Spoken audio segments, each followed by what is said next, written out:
अगर आप सुसमाचार को इतना ही जानते हैं कि प्रभु यीशु मसीह मेरे पापों के लिए मारे गए, गाड़े गए, जी उठे और उसके बाद आप कुछ नहीं जानते, तो मैं आपको बताना चाहता हूं इट्स अ हाफ गॉस्पेल। ये अधूरा सुसमाचार है और आज आपको पूरा सुनने की जरूरत है।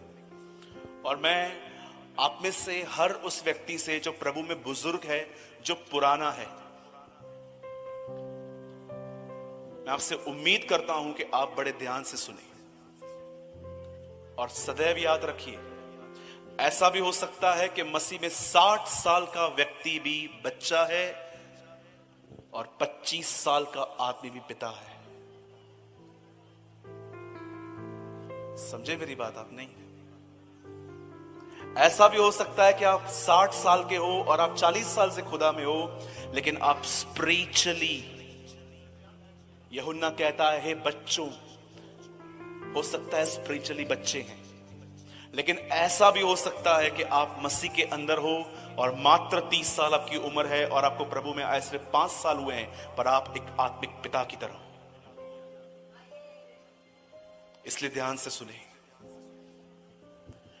बाइबल मुकद्दस कहती है कि परमेश्वर ने इस दुनिया को 6 दिनों में बनाया। इसका वर्णन उत्पत्ति 1 अध्याय में आया है। जेनेसिस चैप्टर 1, पैदाइश की किताब पहले अध्याय में परमेश्वर ने सृष्टि का निर्माण कैसे किया आप देख सकते हैं। और जब परमेश्वर ने अपने ही स्वरूप, अपनी ही समानता, इंग्लिश में लिखा गया है God create a man in his image and in his likeness, जब खुदा ने इंसान को अपनी ही समानता में और अपने ही स्वरूप में बनाया, तब बाइबल कहती है प्रभु ने उसे एक जगह पे रखा जिसका नाम था अदन की वाटिका, ईडन गार्डन। और जब परमेश्वर ने वहां पर उन्हें रखा, परमेश्वर ने उन्हें एक सिंपल कमांड दी कि यहां पर जितने भी फल हैं तुम उन सब में से खा सकते हो, लेकिन एक है यहां पर जिसे खाने से तुम्हें पता चल जाएगा कि भलाई और बुराई का क्या अंतर है, इसलिए मैं चाहता हूं कि तुम उसे न खाओ। याद रखिए, आप में से बहुत सारे लोगों का यह सवाल होगा कि ब्रदर, जब आदम ने फल खाया तब प्रभु वहां पर आया और प्रभु ने उसका न्याय किया। याद रखिए, आदम ने जो फल खाया, एक वो बहुत बड़ा गुनाह था। परमेश्वर इतना अन्यायी नहीं है कि एक व्यक्ति अगर चट्टान पे लकड़ी मार दे तो उसे कनान न जाने दे, और एक व्यक्ति फल खाए तो उसे निकाल दे। There is a reason, something behind, कुछ वजह होती है। जानते हो शैतान ने उसे क्या कहा? इसे खा, क्योंकि जिस दिन तू ये खाएगा तू परमेश्वर की तरह बन जाएगा, उसके तुल्य बन जाएगा। आप बिलीव कर सकते हो, आदम ने इसलिए फल खाया क्योंकि वो खुदा की तरह बनना चाहता था। यीशु भी एक संदेश लेकर आया, परमेश्वर की तरह बनो। शैतान भी आदम के पास एक संदेश लेकर आया, खुदा की तरह बन। लेकिन इन दोनों संदेशों के पीछे आत्मा बहुत अलग है। जब शैतान कहता है खुदा की तरह बनो, इट मींस राज्य करो, तुम्हें लोग देखने चाहिए, लोग तुम्हें समझने चाहिए, रूल करो, सब व्यक्ति तुम्हारी तरफ देखने चाहिए, तुम्हारे पास ताकत होनी चाहिए। लेकिन जब यीशु कहता है मेरी तरह बनो, खुदा की तरह बनो, इट मींस बड़े नहीं पर अंदर से नम्र बनो उसकी तरह। शैतान चाहता है हम खुदा की तरह बाहर से बने, यीशु चाहता है हम खुदा की तरह अंदर से बने। Same message with different spirit. और जब इंसान ने फल खाया तब बाइबल बताती है परमेश्वर वहां पर आए, और परमेश्वर ने आकर वहां पर आके कहा, हे आदम, क्या तूने वो फल खाया? आदम ने कहा, जो बीवी तूने मुझे दी है। पहला दोष इस दुनिया में खुदा पे लगा है। कई लोग कहते हैं ना, पूछूंगा उससे, पूछूंगा मम्मी को क्यों ले लिया कोविड में, पापा को क्यों ले लिया कोविड में। वो आपको दलील क्यों दे? कई लोग कहते हैं पूछूंगा मैं उससे। वो आपको बोल सकता है तू होता कौन है मुझसे पूछने वाला, लेकिन उसके बाद भी वो इतना नम्र, इतना दीन है और आके आपसे बात करता है, मेरी क्या गलती थी। He is our God. अब जानते हो बाइबल क्या बताती है? परमेश्वर आदम के पास आया और उससे पूछता है, क्या तूने वो फल खाया? कहता है प्रभु जो आपने मुझे वाइफ दी है ना उसने खिलाया। आप में से कितने लोग हैं मुझे बताइए, आपके लाइफ में बहुत बार आप ये सोचते हैं खुदा ने ऐसा क्यों किया, खुदा ने ऐसा क्यों किया, खुदा ने ऐसा क्यों किया। मैंने अपने घर के अंदर कोविड-19 सेकेंड वेव में अपने घर का एक जवान सदस्य खोया। डॉक्टर ने उनका वेंटिलेटर बंद कर दिया। बहुत सारे लोगों ने बोला ये क्या हो गया, ये क्या हो गया। लेकिन मैं आज भी आपको कहना चाहता हूं, आज भी ये सब होने के बाद भी मेरा परमेश्वर विश्वास योग्य है। My God is a faithful God. जब ऐसा हुआ तो मैंने परमेश्वर से कोई शिकायत नहीं की, लेकिन मुझे एक चित्र याद आया, एक चित्र। उसके 10 बच्चे कब्र में पड़े हुए थे कॉफिन में, और अपने 10 बच्चों को देखकर अय्यूब कहता है प्रभु ने दिया, प्रभु ने लिया, प्रभु का नाम धन्य है। क्या हम ऐसे हैं? हम तो गीत गाते हैं, धन्य हो प्रभु का नाम, blessed be the name of the Lord. हम गीत गाते हैं ना, हम तो खुशी में गाते हैं। पर आप जानते हैं यह बात एक व्यक्ति ने तब कही थी जब उसने अपना सब कुछ खो दिया था। बाइबल बताती है पहला दोष खुदा पे लगा। याद रखिए, आपकी जिंदगी में बहुत सारी आपके ऊपर जो प्रॉब्लम्स आती हैं वो खुदा अलाउ नहीं करता, वो आपकी मूर्खता, मेरी मूर्खता करती है। मेरी बहनों, इतनी बड़ी हील पहन के कलीसिया में आओगे और गिर जाओगे, क्या बोलोगे? प्रभु आपने क्यों गिराया?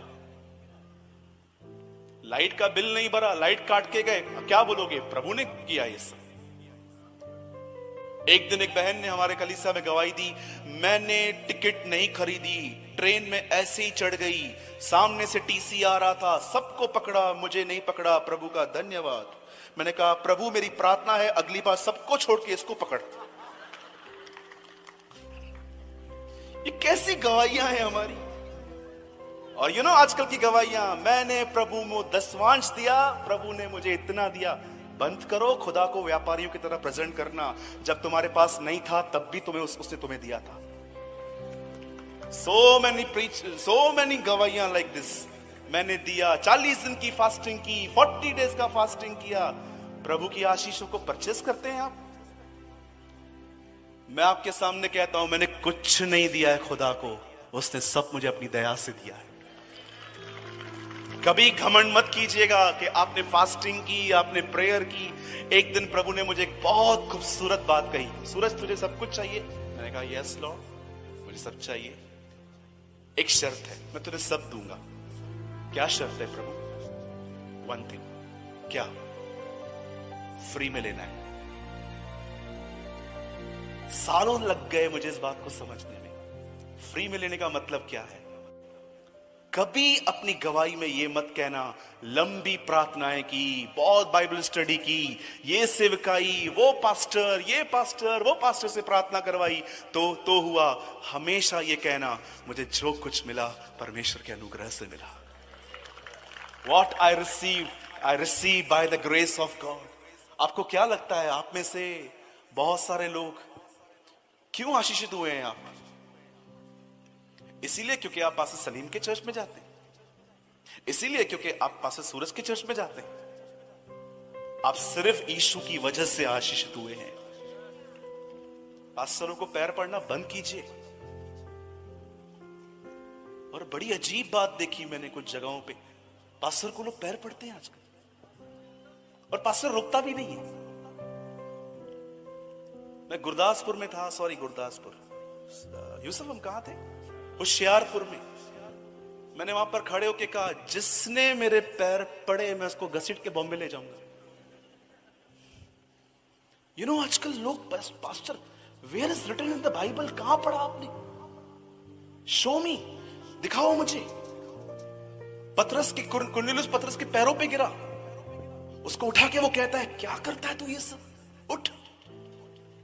एक स्वर्गदूत के सामने यूहन्ना झुका, स्वर्गदूत कहता है ये क्या कर रहा है? केवल परमेश्वर ही को दंडवित कर, मैं तेरे समान परमेश्वर की आज्ञाओं को मानता हूं। स्टॉप कीजिए ये सब नॉनसेंस, ये परमेश्वर की तरफ से नहीं है। Honour your pastor but don't give a place of God. आजकल कई सारे लोग, और मुझे मालूम है अजीब क्या लगता है, जो बेचारे पढ़ते हैं उनको तो इतना पता नहीं है, लेकिन पास्टर तो बोलना चाहिए व्हाट यू आर डूइंग। मैं तो पीछे हो जाता हूं। मुझे उस दिन की बात है, मैं अमृतसर में था, एक पास्टर ने मेरे पैर, सॉरी एक विश्वासी ने मेरे पैर पड़े। आप जानते हो मैंने क्या किया? मैंने उसके पैर पड़े। मैंने कहा पैर पड़ता हूं, मेरे पैर मत पड़।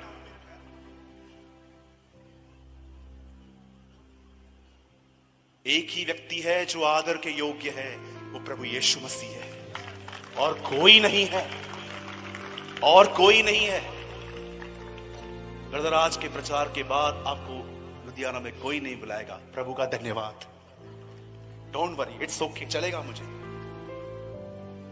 मैं हमेशा कहता हूं, मैं आज भी कहता हूं, मैं जब भी प्रचार करने आता हूं, मैं एक माइंड सेट करके आता हूं, सूरज ये यहां पर तेरी लास्ट मीटिंग है, ये दोबारा बुलाने वाले हैं नहीं, बोल देना। क्यों हम लोगों के पैर पड़ते हैं? आपने कहां पर बाइबल में 1100 से ज्यादा इसमें अध्याय हैं। लीजिए मेरा बाइबल, आपकी तरह ये BSI का बाइबल पढ़ता हूं मैं। आप पढ़िए, मुझे बताइए कहां लिखा गया है कि कोई बाइबल के अंदर किसी वक्ता ने कहा आओ मेरे पैर छू। और गलती उनकी नहीं है बेचारों की जो पढ़ते हैं, गलती उनकी है जो अलाव करते हैं,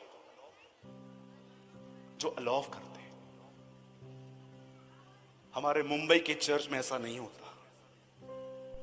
आप पूछ सकते हो किसी से भी, हमने डे 1 से उन्हें तालीम देके रखी है, डे 1 से।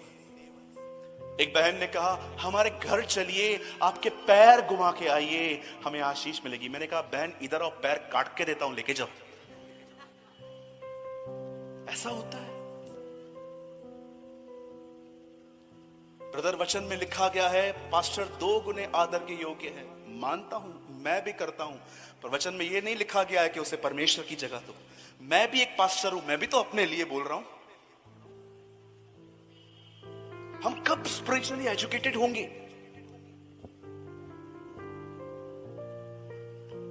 पास्टर सलीम ने कहा कि मैं भविष्यवाणी करता हूं। यस, मैं बिलीव करता हूं भविष्यवाणियों पे। मेरे लिए हुई थी भविष्यवाणी,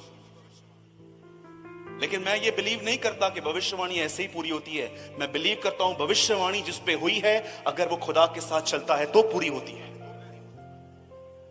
एक व्यक्ति भविष्यवाणी पाके बस वो यहां पर लड़कियों को छेड़ रहा है, रात को 12 बजे के बाद लड़की के साथ चैट्स कर रहा है, आपके लिए भविष्यवाणी पूरी होगी? हो ही नहीं सकता। इसलिए बाइबल बताती है उसके योग्य चाल चलो। बाइबल कहती है, ध्यान से सुनिए, मैं ज्यादा टाइम नहीं लूंगा, मैं 15 मिनट में संदेश को पूरा कर दूंगा, क्योंकि मैं जानता हूं ये बहुत लंबा है, मैं कवर नहीं कर पाऊंगा इसे।